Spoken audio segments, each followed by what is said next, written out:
Hello, I'm Father Dave McGowan. And I'm Isabel Galvry. Welcome to Reel to Reel. We're coming to you tonight from the Vasey Theater on the campus of Villanova University, and we're here for the third of our presentations of the Relationship series. And we have a live studio audience with us tonight that have come from all over the Delaware Valley to be with us this evening. Are you enjoying the shows, Belle? Oh, I found them very enlightening. So have I. And now let's welcome our special guest, Father Tom Legere.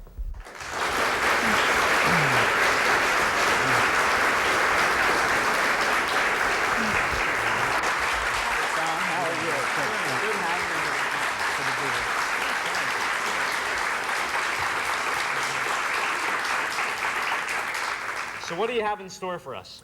Tonight we're going to be dealing with a very important area, and that is the relationship between psychology and spirituality. You know, a lot of people think that those two things have nothing in common, but as we're going to see after tonight, they have a lot in common. And we're going to get a chance to get some feedback from the audience too, aren't we? Definitely. That's great. We're looking forward to it. So we're going to take a break now, and we'll be right back with the first of our program. Because you love your family, now is the time to consider the financial advantages of a Donahue pre-arranged funeral. The caring, sensitive people of the Donahue Funeral Home invite you to discuss with them in the privacy of your home the many advantages of an inflation-protected Donahue pre-arranged funeral. With pre-arrangement, you can fix the cost of a funeral at today's prices permanently and gain peace of mind for yourself and your family. And that's what living is all about. Many people find retirement isn't as much fun as they thought it would be. Too much time on their hands, too little to do. The Retired Senior Volunteer Program has thousands of opportunities for retired executives, housewives, engineers, teachers, whatever your skills or schedule. RSVP has something to fit anyone's interests. You've learned a lot in your life. Share the experience of a lifetime.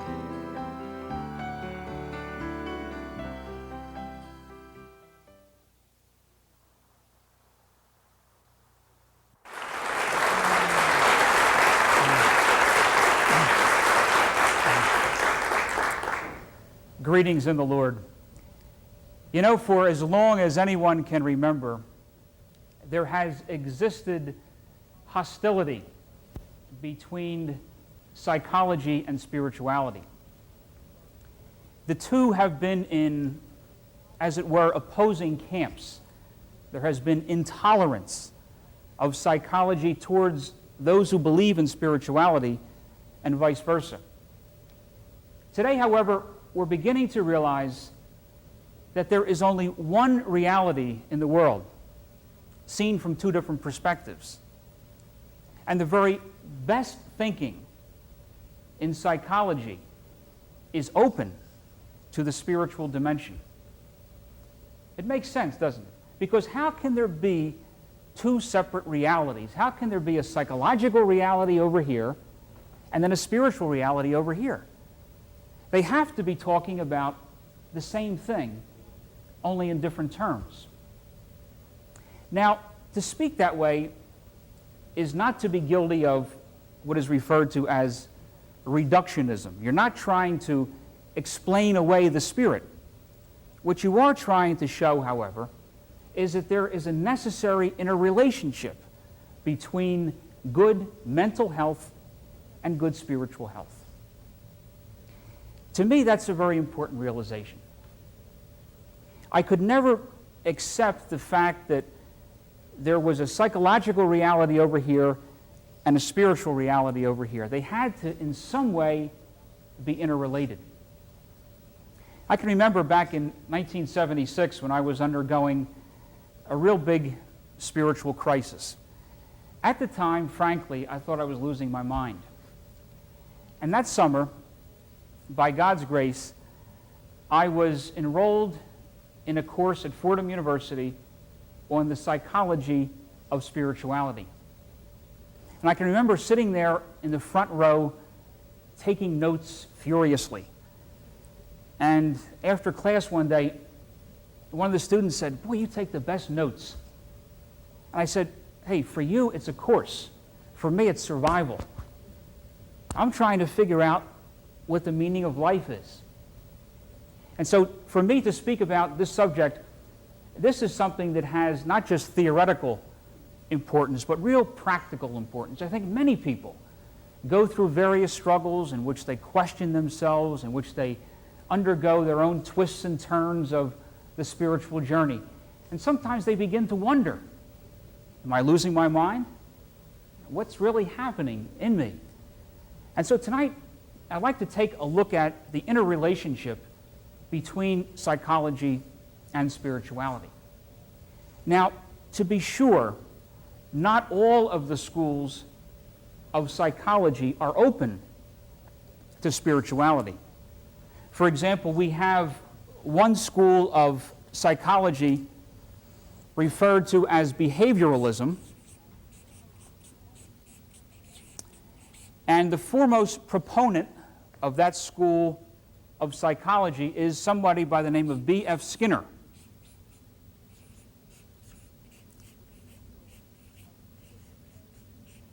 The behavioralists are people who say that we are nothing more than the sum total of our experiences. We are kind of like animals who have been conditioned to behave in a certain way. To give you a reference point, this is what I refer to as the rat in the cage school of psychology. I'm sure you've seen the different experiments that are conducted in university classrooms on rats and seeing how they behave. Well, that's fine as far as rats are concerned. But what about people? The behavioralists, however, would treat us as nothing more than glorified animals. They don't acknowledge the spiritual dimension in us at all. Another school of psychology that is somewhat hostile to spirituality would be the school of Sigmund Freud, the founder of modern-day psychology. That's a name that everybody is familiar with. Freud did a lot of good things.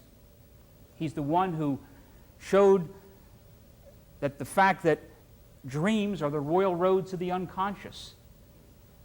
He was a person who was a real explorer, but yet when it came to his belief in God, he said that belief in God was really the cause of a lot of people's neuroses. He said that God is nothing more than a projection from us of some old man with a beard up in the sky, because most of us can't really let go of our own parents. And so when you go to a Freudian psychologist, the first thing that he or she will do will be to try to talk you out of your spiritual values.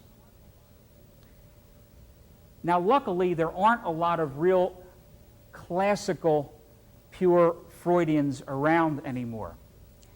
There has been a reform movement within Freudianism that one could refer to as the humanists. These were people like Rollo May and Carl Rogers. These were individuals who started off with the same ideas as Freud, but they said, look, Freud, you have arrived at your conclusions based on the fact of studying only sick-minded people. Let's study healthy people and see what place spirituality plays in their lives. And so they did, and they found out something rather interesting. And that is that for most people who are self-actualized, who are healthy-minded individuals, spirituality plays a definite role in their own growth. And so we see the behavioralists who are totally opposed to spirituality. We see Freud, who was also opposed to it, but we see the beginning of a big change here with the humanists. However, up till now, we have spoken still about people who had some real difficulties with spirituality. But when we come back, we are going to have an opportunity to look at a couple of other schools of psychology that definitely see the value of the spiritual.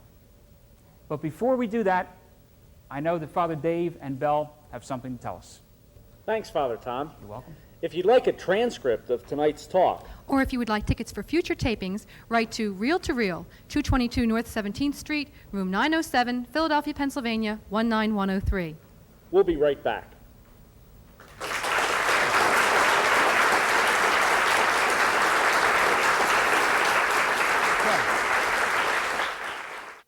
stage comes right out into the audience. There's not a bad seat in the house. The acting is top-notch. The scenery is creative. The atmosphere is always exciting. It's really beautifully done. It's directed well. It's very flexible, it's creative. It's really great. They're very professional, extremely. There's a chemistry there that makes it enjoyable to attend the theater. Villanova's summer theater season begins on June 17th with the production of 1776. Call for more information.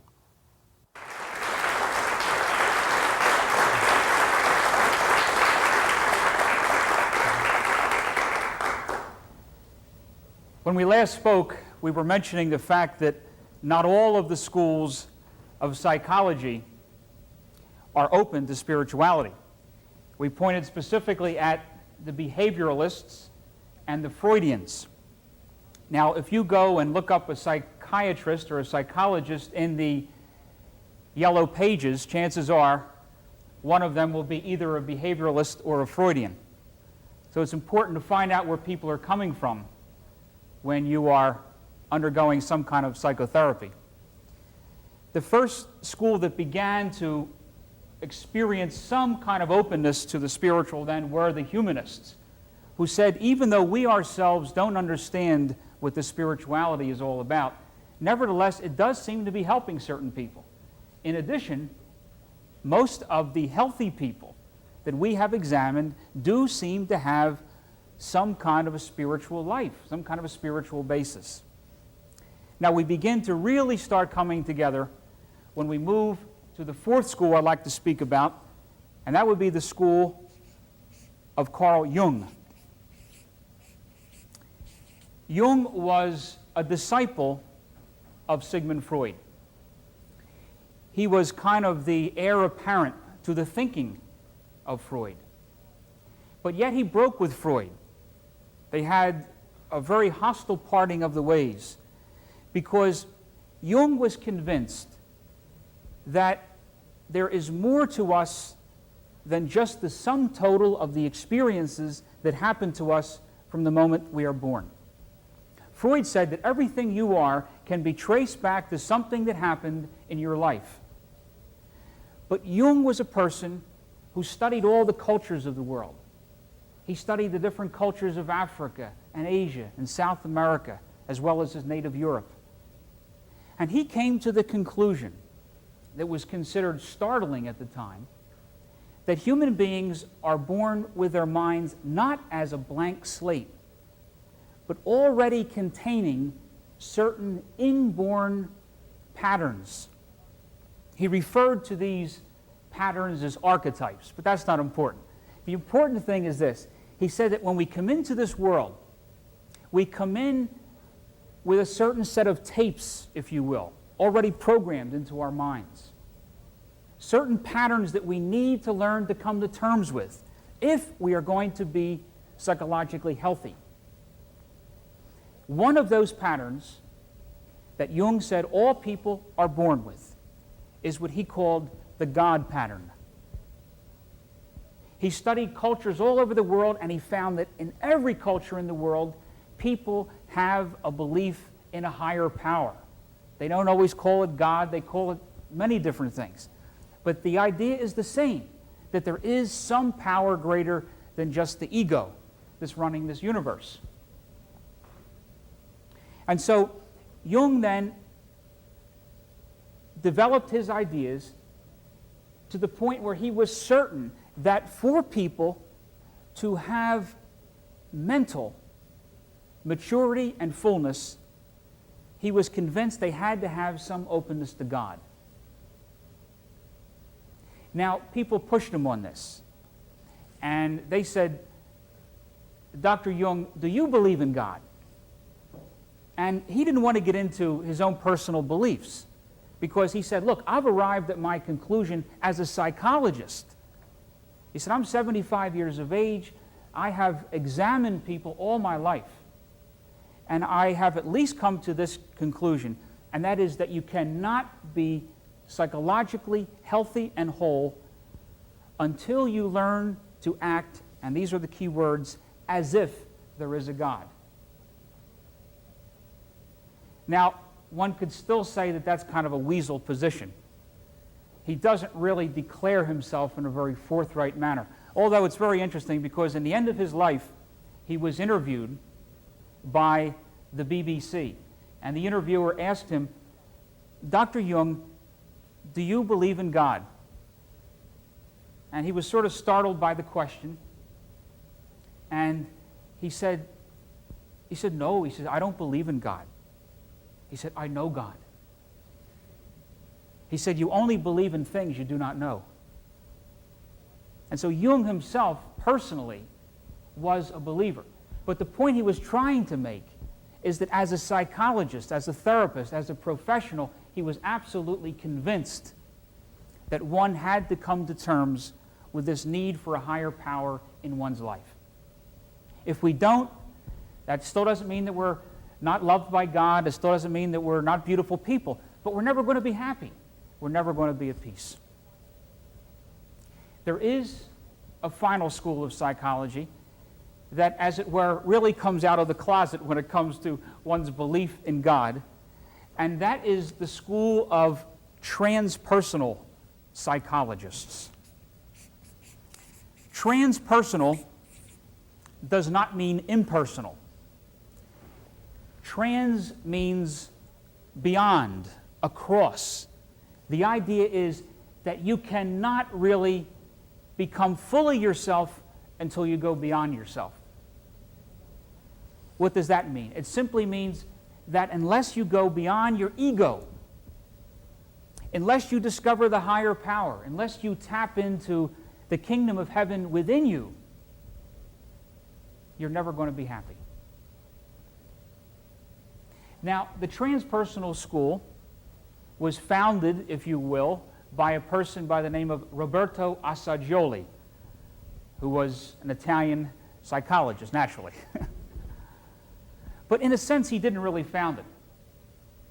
He was very clear about that. He said, really, what I'm trying to do is to put into psychological terms what all of the great spiritual traditions have always known. It's all in Christianity. It's in any religion. Unless you go beyond the ego, unless you go beyond the limited self, unless you go beyond the self that society tells you you are, you're never, ever going to be at peace. Now, Assagioli and his transpersonal school, they acknowledge the fact that we all have an unconscious that has a lot of powerful influences in it. But he also points out something very important, and that is that all of us also have a superconscious. This is that part of the psyche that is open to higher ideas. It's that part of ourselves that is open to, you might say, inspiration. He says, how else can you explain someone like Mozart, who was writing symphonies by the time he was 6 years of age? Where does that kind of higher inspiration come from? If not from God, if not from the higher power. And Assagioli also says that we also have a part of ourselves that can actually touch God. And when we are most ourselves, we are so close to God that we're not even really sure where we begin and where God begins. We and God are truly one. And so we can see that we have come indeed full circle. We have moved from total skepticism and rejection of the spiritual to the very best thinking in psychology today that says that until and unless we discover the spiritual dimension, we can never be fully human and fully alive. Shortly, we're going to have an opportunity for questions and answers. But first, Father Dave and Belle have a message for us. Thanks, Father Tom. Welcome. We'd like to acknowledge some of the members of our audience tonight for their coming to us from a variety of parishes. We have St. Francis de Sales Parish in Barrington, New Jersey represented, St. Eleanor's in Collegeville, Pennsylvania, St. Mary's in Gloucester, New Jersey, and St. John Fisher's in Boothwyn, PA here. And when we come back, we'll be taking questions from these and other members of our studio audience. So stay with us.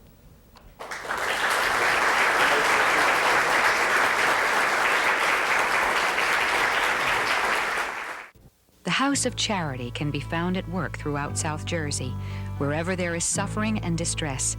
Through its agencies, compassionate care goes to the elderly. The needy receive food and clothing. Special education programs administer to the mentally handicapped. Expectant mothers receive pre- and postnatal care, and medical services are rendered to the ill.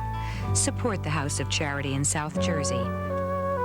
Touch someone's life with love. From the river to the ocean and everywhere in between, the Diocese of Trenton lives in its parishes, people, homes, and schools. And the Monitor newspaper is your way to keep aware of the renewal of the diocese. Lively features, accurate news reports, and columnists with something to say.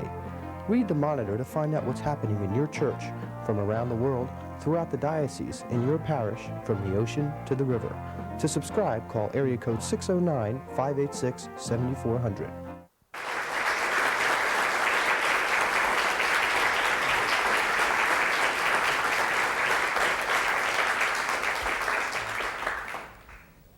Okay, everyone, we have covered a lot of territory, and you probably have some questions and some clarifications, and now would be the proper time to bring those questions up. So why don't we head right over here? I think Father Dave has somebody. Sure, Father Tom, we have a question right here with this lady. Yes. Father Tom, do you believe there's any relationship between breakdown and breakthrough? And by breakdown, I mean what might clinically be termed a nervous breakdown, some forms of schizophrenia, and breakthrough, a spiritual awakening or enlightenment in one. Good question. Thomas Merton, of all people, said that what the medieval mystics referred to as a conversion experience would be more clinically described today, more better described as, in fact, a nervous breakdown. In fact, I remember one time reading a doctor's analysis of the conversion experience of St. Augustine. And we have this noble image in our mind that somehow Augustine had it all together. But apparently, according to this physician anyway, he had really a kind of a nervous breakdown. It's as if, first of all, we have to break down before God can do something with us. Not everybody. There are some people in life who are what is referred to as smooth evolvers. The people who just gradually chip away at the ego and they move in a natural course to God. But before everybody raises their hand and says, yeah, that's me, let me say that apparently there are very few people who are smooth evolvers. And most of us have to be knocked from our horse. Most of us have to have some kind of an experience of brokenness before God can do anything with us. Bell. My question is sort of along the same lines, Father. My wife has been under the care of a psychiatrist for quite a while now. And her illness took the form of a feeling of total rejection from God, plus a intense fear of evil. But by the same token, her psychiatrist said that people that have a faith or a belief in God are much easier to work with and to cope with, to deal with. And I was wondering, are these same side, both different sides of the same coin, or how would they be related? I have a theory here that I can't really prove, and I think that there are probably a lot of people who are in mental hospitals today who are there because they were undergoing a spiritual crisis, but yet no one recognized it for what it was. They failed to see that there was some divine planning in something that appeared to be totally negative on the surface. People who are really extremely sick psychologically, that we would refer to as psychotics, are people who are experiencing a split with reality. And if you stop and think about it, our saints, in a sense, are also experiencing kind of a split with reality, at least reality the way people normally think of it. They have both moved beyond the level of ego. They've both moved beyond the surface of life. But the healthy person is the one who can tune in to the power of Christ, who will then save us from losing our minds, will save us from insanity. But sometimes people get a little bit off the road. It could be also the fault of maybe some of the religious upbringing that they had. They have this fear of God. They have this fear of evil. And none of that really has anything to do with the message that Jesus taught. So it's a case of acknowledging the fact that what is going on in the person's life can actually be a blessing in disguise. It can actually be a very constructive thing that's happening. But yet the people have to have, on the other hand, a proper understanding of who God is, and more importantly, who God is not. Unfortunately, we seem to be out of time as far as further questions are concerned. I think tonight we probably have really begun to dig into some important territory. Obviously, we just scratched the surface, and there's a lot more work that needs to be done. But hopefully, the one thing that I have been able to communicate in some small way is the fact that being a spiritual person is not in any way contradictory to having good mental health. In fact, being fully human and fully alive is what life is all about and is what the spiritual journey is all about. So I'd like to thank all of you for coming here tonight. It's been really beautiful. And we'd like to thank you too, Father Tom. And we'd also like to thank all of you who are home and watching. We're going to be back next week with a regular program of Reel to Reel, and you can be sure that we'll be having Father Tom Legere back with his relationship segments. Next week, we'll have the stories of widows and widowers who have lost a loved one and gone on to live again. Dr. Richard Fitzgibbons will be along to talk about coping with angry people. Don't forget to write and let us know what you think. Write to Reel, 222 North 17th Street, room 907, Philadelphia, Pennsylvania, 19103. That's Reel, 222 North 17th Street, room 907, Philadelphia, Pennsylvania, 19103. Or call during business hours, 215-668-9842. So join us again next week. Good night. Good night, everyone. Good night, and remember, Jesus is Lord.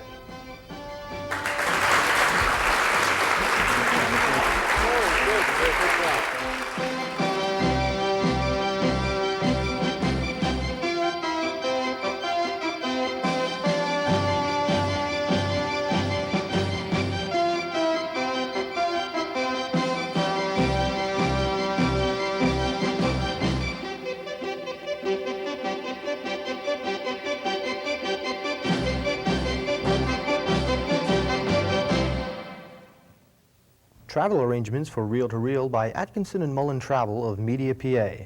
Phone area 215-565-7070.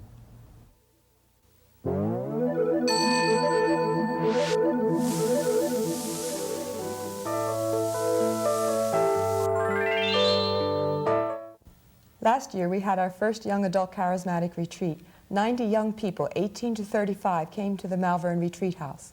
This year, we've grown and have the entire 300 rooms. The speakers will be great. You couldn't want a nicer group of young adults. We want you to come to share what we found. You won't feel funny or out of place. We make newcomers feel right at home. We begin Friday evening, July 4th, and end Sunday, July 6th. $60 covers the entire cost. Just call 215-668-HOPE.